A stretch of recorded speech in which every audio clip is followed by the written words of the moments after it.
Hey liebe Handball-Inspiratoren, hier ist wieder Olli. In den kommenden beiden Folgen analysieren wir eine Auslösehandlung einer der am schönsten Handball spielenden Teams der Bundesliga. Es geht um die SG Flensburg-Handewitt und wie sie mit ihren drohenden Einläufern die Abwehr vor Aufgaben stellen will.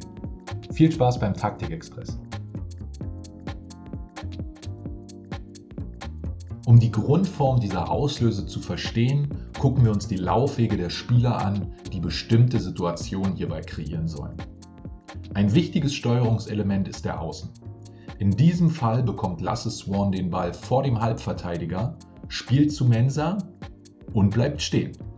Alles, was jetzt geschieht, ist eine Frage des Timings und der Entscheidung, welcher Abwehrspieler angegriffen werden soll. Mit dem Rückpass von Gottfriedson zu Mensah startet der Ablauf erst richtig. In dieser Szene soll der Halbverteidiger isoliert werden, vor dem Lasse Swan steht. Dafür zieht der Kreisläufer gegen und Lasse Swan sprintet in seine Ecke zurück. Dadurch steht die Abwehr vor einer neuen Aufgabe der Zuordnung. Der vierte Abwehrspieler ist noch für den Kreis zuständig, während der fünfte und sechste Abwehrspieler den Rückraum rechts und rechts außen unter sich aufteilt. Durch die Laufbewegungen von Goller am Kreis und Lasse Swan nach außen wechseln die Zuständigkeiten. Der fünfte Abwehrspieler muss in einen Zweikampf, den er vorher schlecht vorbereitet hat, weil der Außen einerseits im Weg stand und so ein frühes Attackieren zunichte gemacht hat. Auch der Kreisläufer müsste vom dritten Abwehrspieler abgedeckt werden. Da der vierte Abwehrspieler so extrem seinem Halbverteidiger geholfen hat, kann Flensburg durch hohes Balltempo eine Überzahl auf der linken Seite kreieren und hier löst sich auch auf, wen sie wirklich angreifen wollten. Gottfriedson hat sich den zweiten Abwehrspieler ausgesucht, der durch das extreme Helfen auf der Ballseite keine gute Grundposition einnehmen kann, sodass der Flensburger Spielmacher mit einer Täuschung zur Hand wie aus dem Lehrbuch eine freie Wurfchance kreieren kann. Schauen wir uns den gleichen Ablauf nochmal an. Unser Kreisläufer steht auf der Seite, von der der drohende Einläufer kommt. Goller steht zwischen dem vierten und fünften Abwehrspieler. Lasse Swan bekommt den Ball, spielt ab und wartet vor dem Halbverteidiger, sodass dieser noch keine offensive Position gegen den Rückraum rechts einnehmen kann. Ihr habt sicherlich bemerkt, dass Göppingen anders auf die Auslösehandlung reagiert. Sie versuchen das Ganze sehr mannbezogen zu verteidigen und dennoch die Räume eng zu halten. Flensburg spielt das natürlich genau in die Karten mit ihrer breiten Spielanlage. Gottfriedson ist wieder derjenige, der einen Richtungs- und Tempowechsel ins Spiel bringt. Der Halbverteidiger ist mit seinem Blick beim Ball und steht in einer Sicherungsposition für seinen Nebenmann. Dadurch entsteht der markierte Raum, den Gottfriedson ohne Ball anläuft. Der Halbverteidiger befindet sich also mit der Ballannahme von Gottfriedson in einer Seitwärtsbewegung und nimmt erst mit der Ballannahme wahr, was sein Gegenspieler überhaupt tut. Für den Flensburger ist das eine sehr gute Möglichkeit, entweder mit seinem Außen zu kooperieren, den Durchbruch zu suchen oder wie in diesem Fall einen Tempo- und Richtungswechsel zu machen. Gottfriedson gewinnt den Zweikampf zur Hand, deswegen bleibt der markierte vierte Abwehrspieler in einer defensiven Hilfeposition stehen.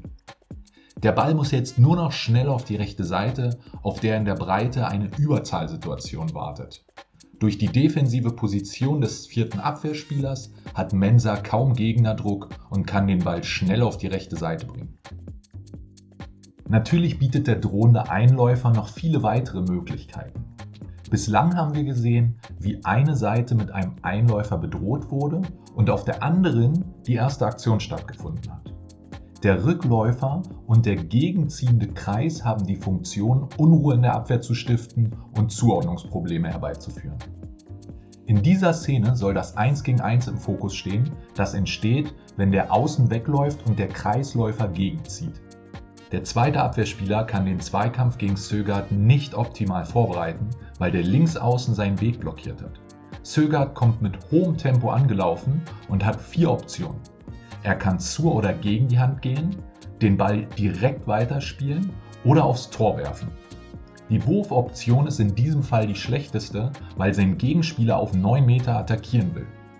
Das ist gut für Søgaard, der seinen Anlaufvorteil ausnutzen und einen Zweikampf spielen kann. In diesem Fall bindet er auch den dritten Abwehrspieler, sodass eine 4 gegen 3 Überzahl entsteht. Gottfriedson hat in diesem Fall 5 Handlungsoptionen. Er kann selbst den Durchbruch suchen, den Ball in die indirekte Sperre zum Kreis legen, sofort werfen, den Ball nach Rückraum rechts spielen oder nach rechts außen. Am Ende entscheidet er sich für den Pass zum Kreis, weil der Raum für Goller am 6 Meter sehr groß ist. Zusammengefasst können wir mit unserer Auslöse des drohenden Einläufers bisher die Abwehrspieler 2 und 5 gezielt angreifen. Um diese beiden Situationen abzuschließen, fehlt noch ein kleines, wichtiges Puzzlestück: der Kreisläufer. Wir haben bisher gesagt, dass der Kreis gegenzieht. Seine weitere Funktion ist allerdings auch wichtig. Wenn wir das 1 gegen 1 auf der Seite spielen wollen, auf der mit dem Einläufer gedroht wird, in diesem Fall ist das die rechte Angriffsseite, dann läuft der Kreis bis zum zweiten Abwehrspieler und nimmt eine Sperrstellung ein, um gegebenenfalls den Ball vom Rückraum Mitte in die indirekte Sperre gespielt zu bekommen. Ihr seht, wie viele Optionen für Rückraum Mitte bestehen, deswegen ist es wichtig, dass der Kreisläufer seine Rolle kennt. Unser Mittelspieler kann selbst den Durchbruch suchen, werfen, direkt nach außen spielen, den Pass in die indirekte Sperre zum Kreis spielen oder zum breit anlaufenden Rückraum links passen. Vor allem wenn der dritte Abwehrspieler den Rückraum Mitte attackiert, ergibt sich ein riesiger Raum, in den der Ball gelegt werden kann. Außerdem kommt der zweite Abwehrspieler in die Bredouille, da er entscheiden muss, ob er voll um den Kreis arbeitet oder auf den Pass zu Rückraum links lauert. Anders verhält es sich, wenn das erste 1 gegen 1 dort gespielt wird, wohin der Kreisläufer wegzieht. In diesem Fall ist das die linke Angriffsseite. Der Kreis soll in diesem Fall die Sperre beim dritten Abwehrspieler nach außen halten, um den Rückraum links den 1 gegen 1 Raum freizuhalten. Da der zweite Abwehrspieler von der Seite kommt, kann der Rückraum links den Raum nutzen und durchgehen oder mit dem Außen spielen. Eine Täuschung zur Hand bietet sich auch an, weil der Halbverteidiger in erster Linie den Durchbruchsraum nach außen zumachen will. Der Kreisläufer blockiert den dritten Abwehrspieler, sodass dieser kaum regelkonform eingreifen kann. Schafft es der dritte Abwehrspieler aber doch, um den Kreis zu arbeiten und zu helfen, dann eröffnen sich wieder Möglichkeiten für den Rückraum links. Er kann den Raum hinter dem dritten Abwehrspieler nutzen und zum Kreis passen oder weiter zu Rückraum Mitte spielen, der auf eine Überzahlsituation zuläuft. Für ihn ergeben sich 5 Handlungsoptionen. Er kann den Ball zum Kreis spielen, wenn der vierte Abwehrspieler rauskommt. Er kann selbst seine Chance im Durchbruch suchen oder werfen. Er kann direkt nach außen spielen, wenn die Abwehr die nächsten Anspielstationen attackiert. Oder er kann den Ball parallel spielen, sodass Rückraum rechts auf eine 2 gegen 1 Situation zuläuft. Na klar, irgendwann wird sich die Abwehr auf die Auslöser vorbereiten, also brauchen wir Strategien, was gemacht wird, wenn die Abwehr reagiert. In diesem Fall löst sich der mindende Abwehrspieler früh, um Sögaard den Anlauf zu nehmen. Gottfriedson nimmt die offensive Position des zweiten Abwehrspielers wahr, prellt auf die Abwehr zu und sucht seinerseits das 1 gegen 1. Eigentlich müsste er noch viel mehr den markierten Bereich anlaufen, um den Abwehrspieler, den er angreift, aus seiner Grundposition zu ziehen. Auf jeden Fall weiß der dritte Abwehrspieler, dass er den Zweikampf gegen Gottfriedson auf keinen Fall gegen die Hand verlieren darf, weil sein Nebenmann ja noch draußen ist. Aus diesem Grund erhält der Flensburger einen kleinen Vorteil zur Hand. In dieser Szene nimmt Minden die Option des indirekten Passes zum Kreis und die eigene Chance für Gottfriedson gut weg, sodass für ihn nur 2 Optionen bleiben: der Pass zu Rückraum rechts oder direkt nach rechts außen. Im ersten Teil hast du gesehen, welche Möglichkeiten Flensburg aus der Situation des drohenden Einläufers alles herauszieht. Im zweiten Teil beschäftigen wir uns dann mit den vielen neuen Möglichkeiten, wenn der Außen dann auch tatsächlich einläuft.